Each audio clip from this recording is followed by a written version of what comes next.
Bonjour à tous, bonsoir à tous. En tout cas, merci d'être avec nous aujourd'hui dans cette émission Zigzag, comme d'habitude, consacrée à la culture religieuse ici à la région. Et pour ça, j'ai le plaisir d'avoir avec moi le pasteur Kunda, Steve Kunda, qui est avec moi. C'est un plaisir Jean-Claude. Bonjour, comment ça va? Ça va très très bien, merci.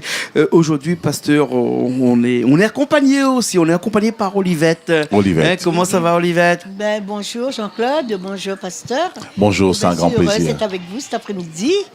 C'est une première pour moi, donc j'ai un peu d'émotion. Ça va se faner, t'inquiète pas, dans un petit instant, parce qu'on va parler de quelque chose d'assez sérieux. On avait fait, dans une première partie, pasteur, on a parlé un petit peu de la sorcellerie, mais les gens ont tellement demandé qu'aujourd'hui, on est obligé de faire quand même une deuxième partie, sorcellerie 2. C'est ça. Sorcellerie 2. Sorcellerie 2. On va parler un petit peu encore de ce qui se passe au niveau de ce qu'on comprend pas, de ce qui est un petit peu tabou, de ce qui est méconnu d'un plus grand nombre de personnes, l'art. Et Olivette, toi, est-ce que toi, tu as quelque chose que tu n'arrives pas à comprendre dans tout ce que on parle sorcellerie? Eh bien oui, j'arrive pas à comprendre, surtout là, après long moment,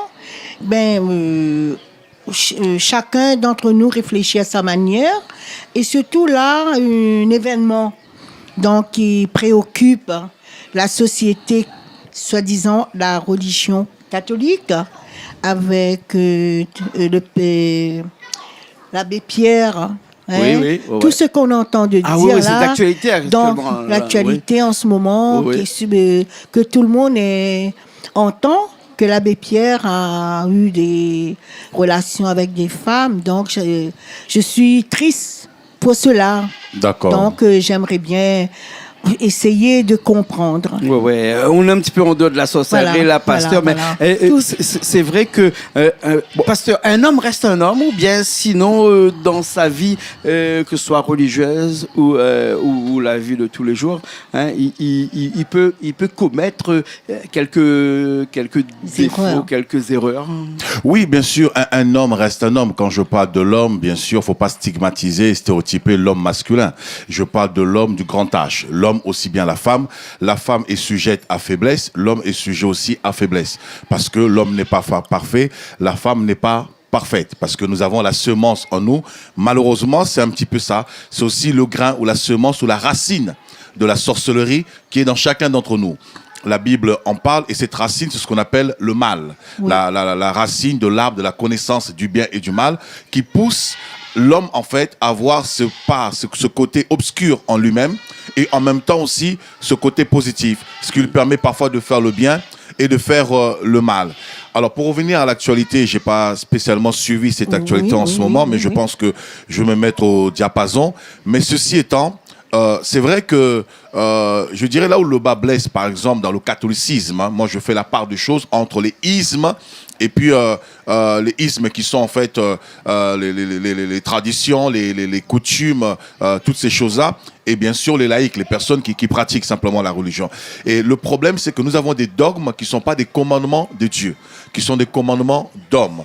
Or, lorsqu'on prive un homme qui est bien constitué, qui est fait pour être avec une femme, puisque lorsque Dieu a créé l'homme, il a dit à Adam, il n'est pas bon que l'homme soit seul. Oui. Je lui ferai une aide semblable à lui. Oui. Donc, dans le plan parfait de Dieu, l'homme, en fait, doit être accompagné d'une femme, dans le but, bien sûr, d'avoir une complémentarité, l'un et l'autre, et aussi de s'accoupler pour pouvoir procréer et créer aussi une postérité. Bien sûr. Or, dans la Bible, il n'est pas interdit. La preuve, moi, je suis pasteur, je suis marié, ça fait 24 ans que je connais mon épouse, 20 ans que nous sommes mariés, nous avons 4 beaux enfants, et j'ai mon aîné qui est même ici dans les studios.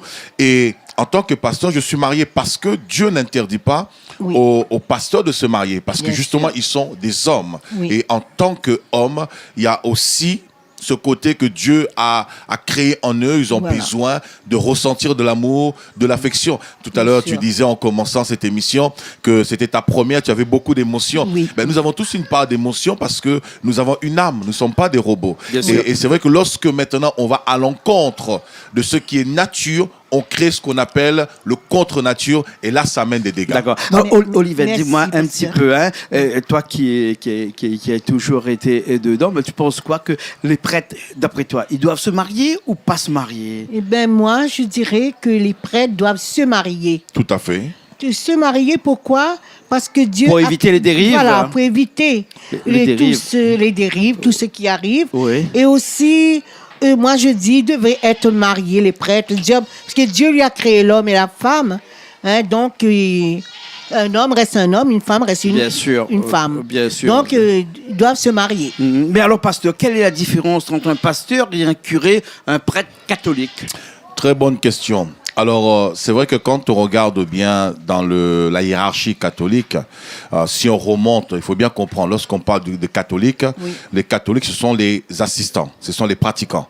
Le catholicisme, c'est le système religieux. Et quand on remonte un petit peu le temps, le catholicisme, c'est le système religieux romain, d'où nous disons souvent le catholicisme romain, d'accord, qui après, avec le temps, bien sûr, il y a une scission avec Constantinople lorsque l'orthodoxie est née. Alors, quand on regarde la hiérarchie en fait catholique, elle est vraiment en fait symétrique à la hiérarchie à l'époque de la puissance romaine. Parce que la naissance du catholicisme romain à la base, c'était pour perpétuer l'Empire romain, le pouvoir de l'Empire Ouais, il y a romain. 2000 ans de ça. Hein. 2000 ans. Voilà, Voilà. on va dire, c'était au 3e siècle, oui, 2000 ans, 1700, plutôt, ça fait 1700 Oui. ans, mais Ouais. on n'est pas loin de 2000 ans. Alors, particulièrement, le prêtre, en fait, il est semblable, similaire à celui qu'on appelle le pasteur. Après, on trouve l'évêque. L'évêque, celui Oui. qui est un ancien. Un ancien, c'est un surveillant. C'est celui qui veille à ce que l'ordre soit établi Oui. au niveau de l'Assemblée. Ensuite, nous avons les diacres. Là, le diocèse, le diacre, le diaconat. Ce sont ceux qui s'occupent en fait des tâches, si je peux appeler vulgairement, des tâches subalternes. Oui. Tout ce qui est le service, la Sainte Seine, chez nous, les évangéliques, Oui, qu'on appelle oui, la oui, Sainte Seine. oui, oui. Dans le catholicisme, qu'on Oui. appelle l'Eucharistie, par exemple. Oui. L'Eucharistie. Et c'est ça un petit peu, si on peut faire une comparaison. Après, il y a d'autres, bien sûr, titres qui ne s'apparentent pas à la Bible, qui n'ont rien à voir avec la Bible, Oui. parce que ce sont en fait des titres qui sont liés à la hiérarchie en fait romaine. Ouais. Mais pourquoi un jour on a décidé que les prêtres ne devraient pas se marier? Qui a décidé ça? Parce que je pense que Jésus, il n'a pas été marié, mais on le connaissait avec Marie-Madeleine, par exemple. Hein. Je sais pas. Mais j'ai pas connu de prêtre ici officiellement qui a eu une Marie-Madeleine avec lui. Ah, là, on rentre dans le Da Vinci Code. Oui, oui, Ouais, oui, oui, ouais, oui, on oui, sait. oui, oui. Non, c'est difficile de répondre à cette question-là, Ouais. parce que je suis comme vous aussi, que je ne peux pas répondre s'il y a Ouais, une ouais, Marie-Madeleine ouais, ou ouais. quoi, et qui a décidé que les prêtres se marient pas. Hein, je ne connais pas non plus. Ouais, Hein. mais au niveau de la haute hiérarchie, au niveau même du pape, on en discute actuellement. Hein, entre elles. On dit toujours qu'une religion ne peut pas avancer si au cas il n'y a pas à l'intérieur eux-mêmes des grandes décisions et des grands grandes changements. réformes, Des grandes réformes, un petit Des peu grandes comme dans la réformes. politique. Hein. Dans la politique, il faut des réformes dans la oui. politique et bien dans les religions aussi, il faut des réformes. Et pourquoi pas prochainement cette réforme-là, parce qu'on en parle beaucoup de ça. Hein. On va retourner, parce que oui, avant qu'on arrive à la sorcellerie, on va retourner à cette réforme-là. Oui, la réforme, elle s'effectue sur les dogmes humains. On doit comprendre que la Bible, elle ne change pas.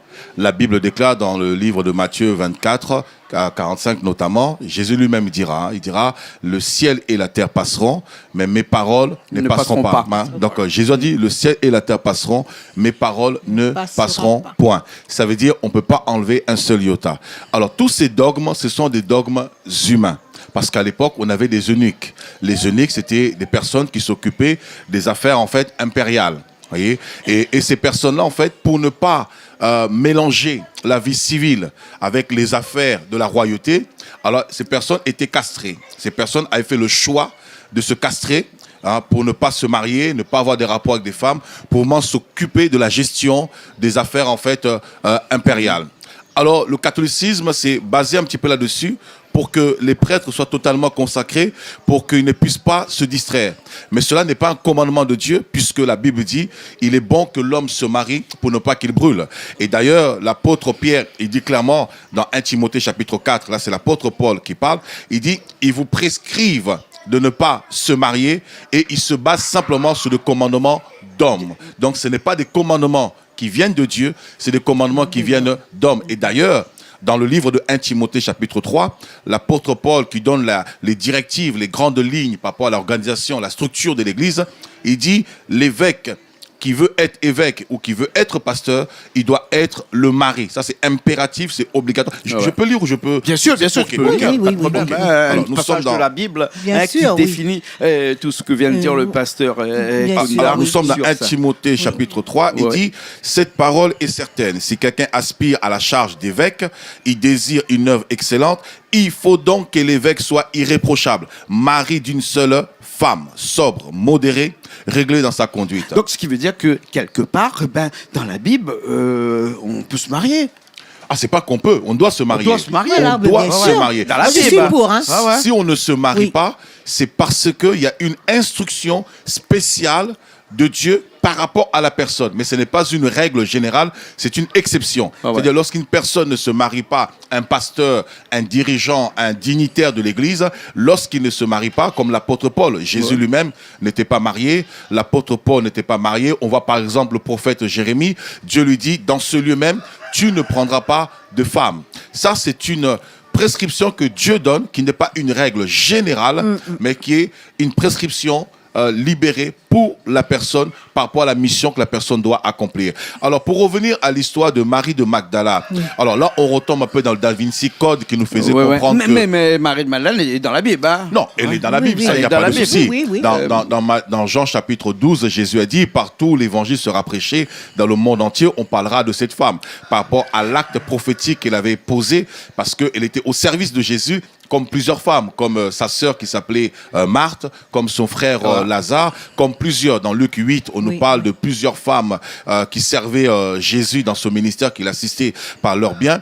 Alors, beaucoup vont supposer, parce que cette femme, elle avait posé un acte prophétique en cassant un parfum de grand art qui coûtait 18 000 € par rapport à la valeur actuelle, pour répandre sur Jésus en préfiguration de sa sépulture. Alors, beaucoup ont créé des thèses et des hypothèses en disant même que Jésus a eu un enfant avec Marie de Magdala qui a donné Sarah. Voilà, c'est ce qu'on retrouve dans Da Vinci Code généralement. Oui. Non, je vous assure que Jésus n'a pas eu de femme. C'est marqué dans la Bible. C'est la seule femme quand même qui est sur le tableau qui a été peint par Léonard de Vinci, qui est la scène.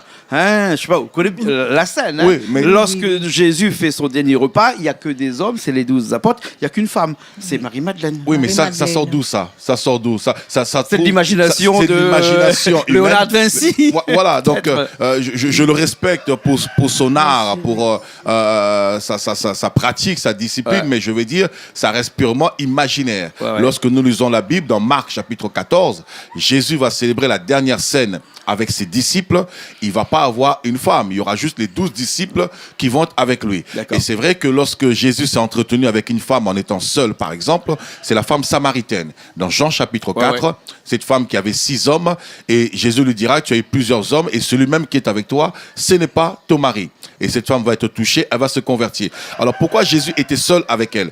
Parce que dans la coutume juive, il n'y avait pas de mélange entre les Samaritains et les Juifs. Et les Samaritains aussi ne se mélangeaient pas.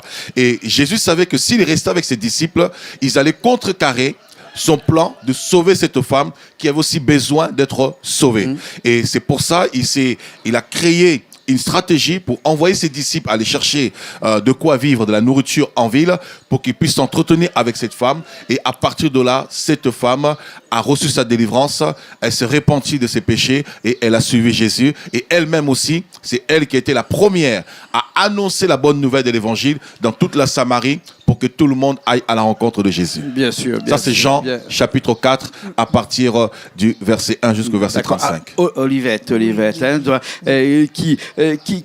qui vit cet amour auprès de Jésus, quand même. Hein? Pour toi, c'est normal qu'un homme, jusqu'à l'âge de 33 ans, n'a pas connu de femme? Alors, je ne veux pas jouer ce qu'on appelle l'avocat du diable, mais Oui. parce que je ne suis pas là pour ça. Mais quand un homme, aujourd'hui, à 33 ans, si par exemple ton fils demain à 33 ans, il n'a pas d'homme, tu vas peut-être le traiter un petit peu de... N'a pas de femme. N'a Pas Il n'y a de pas de femme, pardon, excuse-moi. Tu vas peut-être le traiter, excuse-moi, pasteur, hein, Oui. d'homosexuel. Oui, oui. Hein. Bon, pas forcément. Je sais pas. Pas forcément, mais J'attends la peut-être que dans le réponse. temps, c'était différent. Mais un homme qui n'a pas de femme jusqu'à 33 ans, il faut vraiment qu'il y ait une réponse au-delà de tout ça. Hein. Comment on voit les choses aujourd'hui, par exemple, dans ce contexte-là, où le garçon qui est là-bas, Benjamin qui est là, si Benjamin n'a pas d'enfant ou n'a pas de femme jusqu'à 33 ans, hein, c'est la vie de Jésus qu'on parle, Benjamin. Hein. T'inquiète pas, hein, c'est pas de toi. Hein. Il n'y a pas là un petit problème? Un petit problème.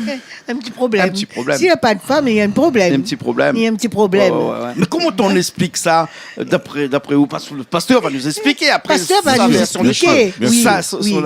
comment lui, il voit tout ça. Hein. Oui. La Bible voit tout ça aussi. Voilà, Mais voilà. ou même aujourd'hui, hein, Ben oui, à 33 ans, disons, avant 33 ans, les jeunes ont déjà une femme, hein?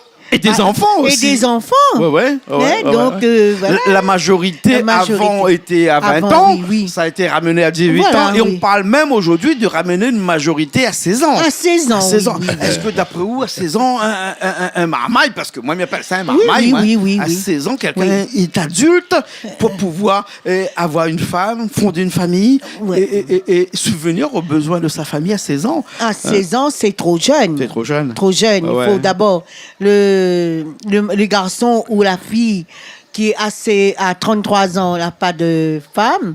Donc, pour moi, bon, là, vraiment, ils ont un souci. Ouais, ouais. Parce qu'à ce moment-là, en cette période-là, donc les jeunes de 13 ans, ils ont déjà, filles comme garçons, Ouais. déjà copains, copines. Ouais. Mais dans les Et nous, on périodes peut rien d'avant... là-dedans. Ouais, Olivette, dans les Ouais. périodes d'avant, Oui.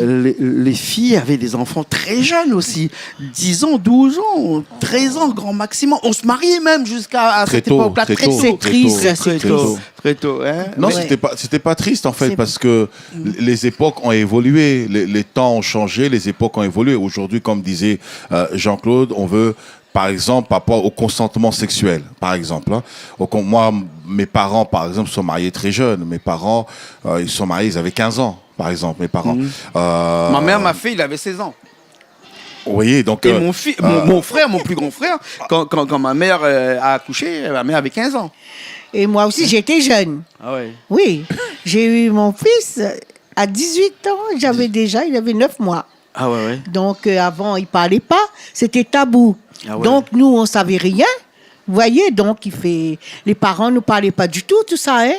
La sexualité, Mais, ils nous mais parlaient les pas. mœurs ont évolué. Les mœurs ont évolué et Oui, surtout oui. aussi parce que à l'époque, en fait, par exemple, l'âge adulte était statué vers 12 ans. À 12 ans, c'était l'âge civil, l'âge religieux. Ça veut dire que le garçon était responsable de la famille. D'accord. Et à partir de la puberté, l'enfant a maintenant la possibilité, puisque ces hormones en fait sont mises en place, à partir de ce moment-là, l'enfant est responsable, il peut se marier, et prendre une femme et vice-versa, et aussi éventuellement concevoir. Donc, et avec le temps, nos sociétés modernes, on a reculé un petit peu. On a reculé l'âge de la majorité, en l'occurrence, et l'âge aussi de la responsabilité. Et ce qui fait que, par exemple, au jour d'aujourd'hui, la majorité, elle a 18 ans. Par exemple, dans certains domaines professionnels, on va estimer, entre guillemets, une forme de majorité à 21 ans. Et au jour d'aujourd'hui, par rapport au consentement sexuel, on est en train de voir pour ramener... Je crois que ça a été validé même, je crois, Ouais. puisque c'était à l'époque Madame Chapa, si je ne me trompe pas, qui était en train de travailler sur ce dossier-là pour ramener le consentement sexuel à 15 ans, pour éviter tous ces bévues qu'on a pu voir, des personnes qui peuvent avoir des sentiments l'un pour l'autre. Alors parfois, il pouvait avoir 3 ans de différence. L'homme avait 18 ans ou 2 ans de différence, et puis la fille avait 16 ans. Alors on n'arrivait pas à savoir si on pouvait déterminer cela comme étant détournement de mineurs ou quoi que ce soit. Est-ce que vraiment la personne est consentante, elle n'est pas consentante? Donc c'est vraiment en fonction des mœurs, des sociétés les civilisations. Et ça, ce n'est pas tellement un problème en soi. À partir du moment où il y a un consentement mutuel, c'est-à-dire l'homme et la femme en fonction des traditions, on respecte les traditions, les coutumes des peuples, parce que Bien même Dieu respecte les coutumes, les traditions des peuples. Vous voyez, par exemple, La Réunion, elle fait partie de la France. La Réunion, c'est un département français. Mais c'est vrai, quand on vient à La Réunion, on se rend compte que tout de suite, par rapport à la métropole, on est Les dépaysé. coutumes sont différentes. Totalement Les coutumes différentes. sont C'est une différentes culture, ici, les hein. coutumes Oui. Ouais, ouais. sont totalement différentes. Et ça ne va pas forcément aussi à l'encontre des mœurs métropolitaines. Donc c'est vraiment en fonction des coutumes des peuples, des générations, tout simplement. Ouais, d'accord. Voilà. Et puis, Mais par contre, qu'un homme à 30 ans qui soit célibataire, ça, comme je l'ai dit tout à l'heure, c'est une question de choix. C'est vraiment une question de choix, dans la mesure où, moi, je préfère un homme qui soit célibataire à 30 ans, qui se marie dans le tard bien, connaissant les mœurs d'aujourd'hui, qu'un homme qui se marie très tôt, mais mal. Parce que le but, c'est pas de se marier et puis de passer sa vie de femme en femme. Le but, c'est de se marier, mais se marier bien. Parce qu'il y a des conséquences. Et c'est ce que beaucoup de gens ignorent. Moi, par exemple, je suis marié à 20 ans. Je me suis marié, j'avais 20 ans et demi quand je me suis marié. Et beaucoup de gens disaient il était trop jeune, il n'est pas mature. Et au jour d'aujourd'hui, 20 ans après, donc 22 ans aujourd'hui, 20 ans après, à 22 ans je me suis marié, donc 20 ans après, on a prouvé en fait que ce n'est pas l'immaturité, que la jeunesse ou avoir 20 ans, 22 ans, c'est pas synonyme d'immaturité, c'est plutôt le sens de la responsabilité. Parce que à 18 ans, on peut se marier, à 15 ans, on peut se marier, mais est-ce que véritablement sommes-nous responsables? Parce que lorsqu'on n'assume pas correctement le foyer, la famille, ce que beaucoup ignorent en fait, au-delà de la division, de la séparation, c'est les conséquences. Les conséquences pour l'homme, les conséquences pour la femme. Et si de surcroît, au milieu de tout ça, il y a des enfants, il y a aussi des conséquences. Et c'est de tout ça aussi naissent la sorcellerie. bien sûr, bien sûr. Alors aujourd'hui, là, pasteur, Olivette, il y a une étude de l'INSEE qui a été faite dernièrement là et qui tente à prouver que nos jeunes, qui sont plus des très jeunes, mais qui arrivent à l'âge de 30 ans à 35 ans, se marient aujourd'hui, puisque aujourd'hui on fait les études, on va à l'école, on finit nos études avant. Après on commence à travailler un petit peu et après on se marie après. Voilà. Ce qui veut dire l'âge moyen aujourd'hui où on se marie, c'est entre 30 et 35 ans aujourd'hui. C'est ça. C'est peut-être bon ou pas bon parce qu'on peut après ensuite faire les enfants à 40 ans, mais est-ce que c'est bon de faire les enfants à 40 ans? Parce que quand on a 60 ans, aujourd'hui on a des enfants qui ont 20 ans. Tout ça est un petit peu compliqué, mais c'est parce que c'est notre société, qui le veut. Voilà, c'est la société qui le veut. Oui. Et il y a un grand philosophe qui s'appelle Montesquieu qui a dit que la société est bon, que l'homme est bon, lui en général, c'est la société qui le corrompt. Aujourd'hui, on veut nous faire comprendre qu'il faut faire les enfants très tard parce qu'il faut faire des études d'abord, il faut pouvoir travailler d'abord, il faut être stable d'abord, une stabilité d'abord. Et les parents surtout poussent les enfants de plus en plus à faire les études, à travailler pour pouvoir assumer leur descendance et pour éviter que c'est les parents qui assument la descendance de leurs enfants. Aussi. C'est pas faux, c'est pas faux. Oui. Tout à l'heure, je parlais de la notion de la responsabilité. Oui. On ne fait pas des enfants comme si on pondait des œufs, comme une poule qui pond des œufs. Non, on peut pas. Les enfants, c'est un cadeau, ce sont des êtres vivants et c'est pas des œufs qu'on va pondre comme ça. Et lorsqu'on fait un enfant, on doit préparer l'environnement. Parce que cet enfant, en fait, sera un futur adulte, sera un futur père, ou au féminin, ça sera une future mère. Et si cet enfant, on prépare pas son environnement, on prépare pas son arrivée, on prépare pas l'éducation de cet enfant risquera d'être dans la société une bombe à retardement. Et le mal que nous connaissons au jour d'aujourd'hui dans la société, c'est parce que nous nous retrouvons avec des personnes, des hommes. Déjà, premièrement, moi je m'adresse aux hommes, des hommes qui sont irresponsables. Parce que l'homme a la responsabilité du foyer. L'homme est le chef de famille. Parce que la Bible a une vision patriarcale. C'est-à-dire, il y a l'homme qui est le chef, il y a la femme, il y a les enfants. Donc, l'homme est quand je dis chef, c'est pas le chef tyran qui est en train de dominer, écraser la femme. Voilà, chef en tant que responsable, couverture. Comme un peu la toiture, elle est là pour protéger en fait l'espace où nous sommes. S'il y a de la pluie, il y a des intempéries, c'est pour protéger. Voilà. Et la femme, elle est comme la fondation de cette structure qui maintient, en fait, qui stabilise le foyer. L'homme protège, la femme stabilise le foyer. Or, si l'homme ne remplit pas son rôle véritablement pour protéger sa femme, protéger son foyer, il livre sa maison, en fait, en pâture à la dérive. Et c'est pour ça que nous avons, malheureusement, certains enfants, même s'il y en a qui peuvent sortir de bonnes familles, nous avons certains enfants qui finissent mal. Pourquoi? Parce que l'enfant grandit dans un environnement où il y a une nécessité, où il y a un manque d'affection, il y a un manque d'attention, il y a un manque, en fait, comment dirais-je, de considération. L'enfant est livré pour compte. Le seul repère qu'il a, comme tu citais Montesquieu en l'occurrence, c'est la société. Or, malheureusement, la société ne va pas forcément nous éduquer parce que la société ou l'école ne sont pas là pour nous éduquer, sont là pour apporter une forme d'instruction. L'éducation est apportée au niveau de la maison. Et si l'enfant est livré à lui-même, il finira par faire honte à ses parents. Et voilà pourquoi on se retrouve après dans une société dépravée, une société sans repère, une société totalement, en fait, avec des mœurs qui sont totalement contre nature, parce que en amont, il y a des chefs de famille qui n'ont pas véritablement rempli leur rôle. Et voilà pourquoi les hommes ont une grande responsabilité. Lorsqu'on se marie, ce n'est pas juste un plaisir, ce n'est pas juste pour satisfaire un plaisir sexuel. Lorsqu'on se marie, c'est une responsabilité. On devient responsable d'une personne. Donc on se doit d'assumer la personne. D'ailleurs, quand on va à la mairie, c'est ce qu'on nous dit. Oui. Lorsqu'on va à la mairie, en l'occurrence, on nous demande notamment de pouvoir s'apporter secours mutuellement. Donc lorsqu'on se marie, on comprend par là, à partir de ce moment, je ne suis plus responsable de moi-même, je deviens responsable d'une personne, de l'autre. Et je dois assumer cette fonction, vaille que vaille, quoi qu'il arrive, et encore plus lorsqu'il y a des enfants au milieu, parce que souvent, malheureusement, ce sont eux qui en pâtissent. Et bien, lorsqu'ils souffrent, ces enfants, qu'est-ce qu'ils font? Ils vont déverser leur rage, leur colère, leur haine dans la société. On se retrouve avec une société totalement disloquée. Une société qui corrompt tout le monde, exactement comme disait Montesquieu tout à l'heure. Pasteur, si tu veux bien, il nous reste quelques minutes là. Oui. On a échappé un petit peu du sujet d'aujourd'hui qui était la sorcellerie. La sorcellerie. Oh, ça touche un peu. Ça touche un peu. Mais la sorcellerie est liée à tout ça, puisque tout à l'heure je disais en aparté avec Olivette qu'il existait une sorcellerie qui était bonne, une sorcellerie qui était mauvaise. Mais est-ce que la sorcellerie, peut-être, vous pourrez poser la question à Pasteur qui est avec nous, hein, il existe une société qui est bonne, qui est mauvaise, ou bien toutes les sorcelleries sont mauvaises? Eh bien, pour moi, quand on dit sorcellerie, donc il n'y a pas de bons, il n'y a pas des... Il n'y a pas des bons. Sorcellerie, c'est la sorcellerie qui fait mal.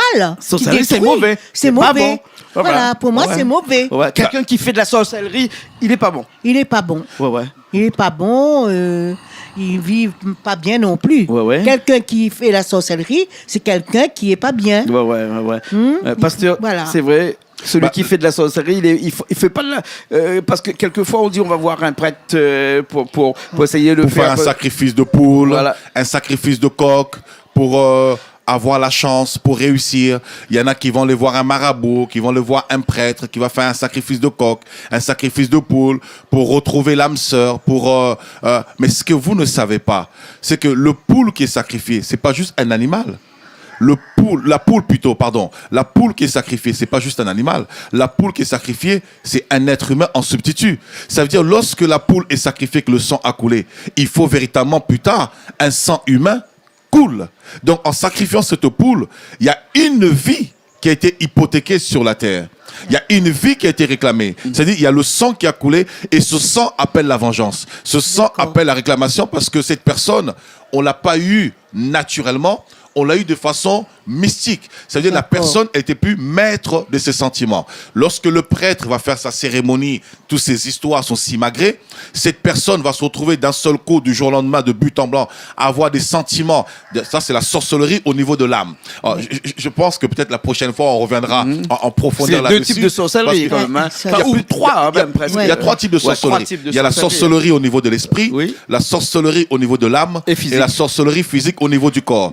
D'où on voit des gens avec des maladies bizarres, des maladies incurables, des déformations corporelles, comme une personne pour qui j'ai prié dans le sud de la Réunion par rapport à ses pieds qui étaient un peu fourchus. Donc, et c'était un sort qu'on avait jeté à la personne lorsque la personne est partie à Madagascar. Elle jouait comme ça dans la rue et quelqu'un lui a jeté quelque chose et en touchant la chose, en fait, son pied s'est déformé d'un seul coup. Et ils sont rentrés ici à La Réunion, ils ont été voir plusieurs médecins, ils ont fait plusieurs tentatives, ils ont essayé plusieurs remèdes, voire même encore fait appel à la sorcellerie, des personnes soi-disant qui guérissent de façon traditionnelle, mais sans avoir trouvé un recours quelconque. Pourquoi ? Parce que c'est un problème spirituel. Et derrière ce problème spirituel se cachent des entités qu'on appelle des démons, des esprits.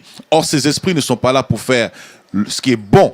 Ils peuvent faire ce qui est bien. Quand je parle de ce qui est bien, le bien est relatif. Ce qui est bien pour toi, par exemple, ne sera pas forcément bien pour moi. Oui. Et c'est là même la notion de la sorcellerie. La sorcellerie est tellement subtile que c'est tellement maquillé, c'est tellement habillé, ça donne l'apparence, en fait, d'être quelque chose de bon, de bien, mais en fait, c'est un bien qui cache un mal. Alors, lorsque on va faire cela, la personne va commencer à avoir des sentiments pour une autre personne, mais ces sentiments ne sont pas naturels. C'est sous impulsion, en fait, des esprits qui prennent le contrôle de ses émotions, de ses sentiments. Donc, la personne, en fait, elle perd la notion de tout sentiment naturel, de toute émotion naturelle, parce qu'elle n'est plus maître d'elle-même. Elle est sous la domination, l'emprise d'une entité, d'une puissance néfaste qui agit sur la personne. Et c'est comme ça que beaucoup de personnes, malheureusement, sont détruites. Vous avez, par exemple, des personnes qui n'arrivent pas à se marier. Moi, je vois, par exemple, vous avez des femmes qui sont très, très belles. La femme, elle est très belle, elle est jolie, elle est brillante. Bizarrement, impossible de se marier. Elle peut rencontrer des hommes, elle se fiancer, mais à chaque fois, quand il faut aboutir au mariage, ça finit en queue de poisson. Pourquoi ? C'est un problème au niveau de l'âme.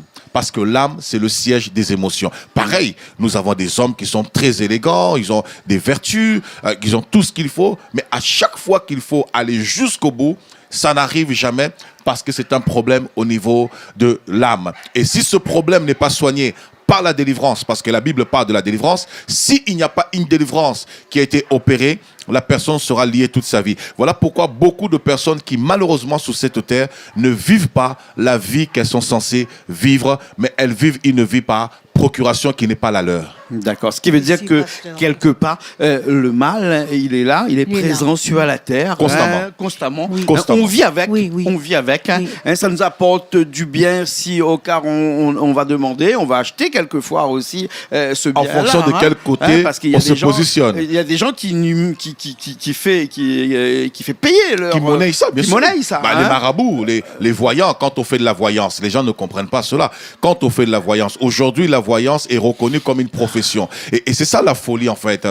Quelqu'un disait que la philosophie est un insol, et je dirais que nos sociétés sont pareilles. Aujourd'hui, vous avez la voyance qui est reconnue aujourd'hui comme étant un métier à part entière. Et ça rapporte, ça brasse des milliards, je crois, au jour d'aujourd'hui. Ça brasse des milliards. Je crois qu'on n'est pas loin de 2 milliards, 1,5 milliard, quelque chose comme ça, rien qu'au niveau de la voyance.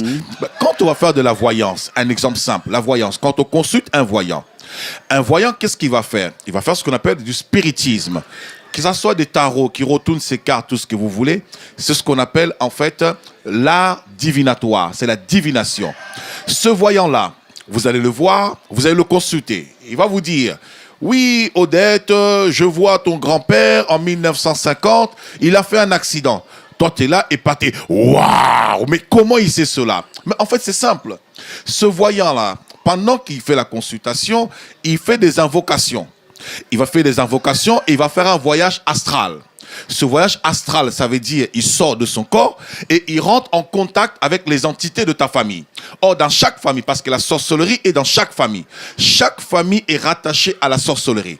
Même la mienne, toutes les familles de la terre. Pourquoi ? Parce que la sorcellerie est une semence liée au péché. Alors, dans chaque famille, il y a des entités, des esprits qui connaissent les membres de nos familles, qui nous suivent. Ça m'est arrivé de prier pour une personne, j'étais avec un pasteur, nous prions pour une personne. Et pendant que nous effectuons la délivrance, la personne commence à parler. L'esprit commence à dire, s'il vous plaît, ne me chassez pas, je vous offre la femme, faites tout ce que vous voulez avec. Elle a dit, jamais de la vie. Et alors, je voulais voir un peu, je voulais tester un peu. Et je pose la question à l'esprit. Alors, si tu connais la personne, dis-moi qui tu connais. Alors, il dit non, voilà, en 1800, il y a telle personne qui est morte dans sa famille. En 1500, il y a eu telle telle chose. Alors, nous, on a marqué cela. Quand on a fait la délivrance et en parlant maintenant avec la personne, est-ce que tu connais telle personne dans ta famille? Effectivement, à cette année, il y avait telle personne. Et c'est là où j'ai compris encore plus ce que je suis en train de dire à l'instant. Ces esprits familiaux qui sont liés à nos familles, comme ils nous connaissent. N'oubliez pas, lorsque Dieu a créé Adam et Ève, le diable était dans le jardin.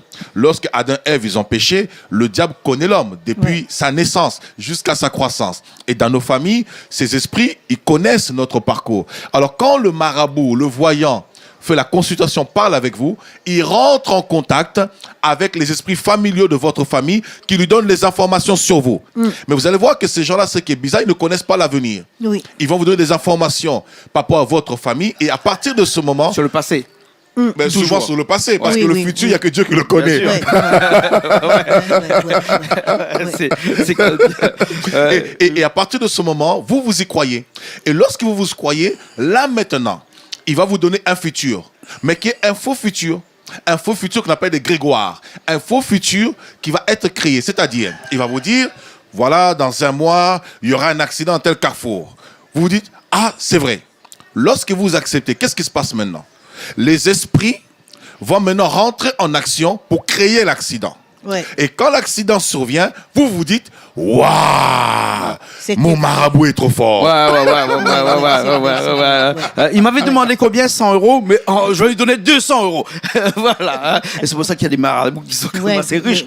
D'accord. Alors moi, oui. tu pourras venir, je peux faire une bonne délivrance, 100 euros. Je te donne juste Jésus. Je te communique Jésus, tu n'as pas besoin de 100 euros, pas besoin de 200 euros. Parce que ce que les gens ne savent pas, lorsque vous allez consulter un marabout, c'est un pacte. Je donne un exemple. Bonjour Jean-Claude. Est-ce que tu sais que le fait que tu me serres la main comme ça, c'est une alliance? Ouais. C'est un pacte. Ouais. Est-ce que tu le sais ça? Non. Tu le sais pas? Pas du tout. Ah ben maintenant je te l'apprends. Ouais, ouais. Lorsque vous allez voir un marabout, et un marabout fait une consultation sur vous, ça veut dire vous êtes en accord spirituellement, physiquement, moralement. Vous êtes en accord avec ce qu'il fait. Vous êtes en accord avec les entités, les esprits qu'il invoque. Lorsqu'il fait cela, ces esprits maintenant, ils ont tout pouvoir, tout droit en vous parce que c'est vous qui les avez réveillés, qui les avez cherchés. Et c'est là où beaucoup de personnes ne comprennent pas, après avoir consulté un marabout ou un voyant, ce qu'ils ne comprennent pas, le cours de leur vie change, des phénomènes bizarres arrivent, des choses bizarres arrivent parce qu'ils ont ouvert une porte spirituelle. N'oublions jamais, l'homme est d'abord un être spirituel qui habite dans une enveloppe physique. Corporelle. L'enveloppe physique, corporelle, c'est pour se véhiculer. Mais avant tout, je suis un être spirituel. Je suis un esprit qui habite un corps. Et c'est important de comprendre cela. Lorsqu'on rentre dans ce domaine-là, on expose sa vie, on expose ses enfants, on expose sa famille, on expose sa destinée. Et je dirais même, on expose son éternité. Parce que la vie ne s'arrête pas sur la terre. Bien sûr. Après la terre, il y a une vie éternelle avec Dieu. Bien sûr, merci, Oui, Pasteur. oui, C'est oui. pour ça que dans la prochaine émission, on va parler de cette vie après la mort. Avec joie. Hein, donc, pour Oui, oui. exactement bien expliquer cette vie corporelle et cette vie spirituelle. Hein. Oui. Merci beaucoup, Olivette, d'avoir été avec nous aujourd'hui. Hein. Bien. On a pu comprendre un petit peu ce qui se passe autour de nous d'un point de vue spirituel, un petit peu. Oui. Oui, j'ai bien écouté le pasteur, donc j'ai bien écouté tout ce qu'il a dit. Donc, ça me permet de bien réfléchir et éclaircir un peu Voilà. ma mémoire, Très bien. D'accord. Et si tu le très désires, enrichissante. et si tu le désires, tu peux t'approcher de Jésus-Christ. Parce que Jésus est celui qui nous délivre de toute forme de sorcellerie, de spiritualité néfaste et négative qui existe sur la terre. Voilà pourquoi, juste Jean-Claude, là-dessus, toutes les religions, il y a toujours un rapport avec le sang. Oui. Il y a toujours un rapport avec le sacrifice. Il y a toujours un rapport avec le sang. Posons-nous la question, pourquoi? Et ça, on pourra le développer la prochaine fois. D'accord. La prochaine fois. Prochaine. D'accord. Merci beaucoup, Pasteur. Merci cher beaucoup. Jean-Claude. Merci, Merci. Olivette. Merci Merci, d'avoir été avec merci nous. Jean-Claude, C'est un merci grand pasteur. plaisir. Et Merci puis merci beaucoup. à nos C'est un téléspectateurs. plaisir avec vous d'être là cet après-midi. Ah, Surprise. Hein? merci. Vous ne savez pas si j'aurais été faire une émission, En train de discuter participer avec le pasteur avec le aujourd'hui comme ça. pasteur. Voilà. C'est quelque chose que j'aime bien aussi. C'est un plaisir. D'accord. Voilà. Ok, merci beaucoup. Bon. On va Merci. remercier Merci. Richard qui était à Technique aujourd'hui. Et puis Merci. nous, on se donne rendez-vous la prochaine fois, le mois prochain. Mois pasteur. prochain. Hein, dans une nouvelle émission Zigzag, émission culturelle et aussi religieuse sur Canal Austral, comme d'habitude. Merci beaucoup. Merci. À très bientôt. Merci Jean-Claude.